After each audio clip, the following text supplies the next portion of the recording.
বড়লোক কখনো ভোরের আলো দেখতে পায় না, গরিব তেমনি সুপ্রভাত বলে না কাউকে।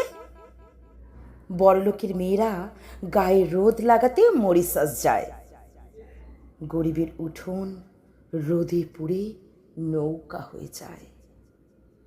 বড়লোকেরা রাত 12টার আগে ঘুমোতে পারে না, খালি পেটে ছোট লোকেরা ঘুমিয়ে পড়ে সন্ধ্যে 7টায়।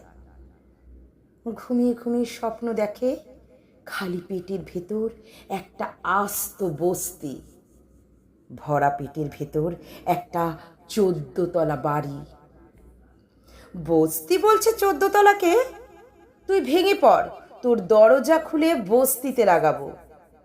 14তলা বলছে, তুই পুড়ে যা, তোর ওপর 14তলা তুলবো, তুই পুড়ে যা।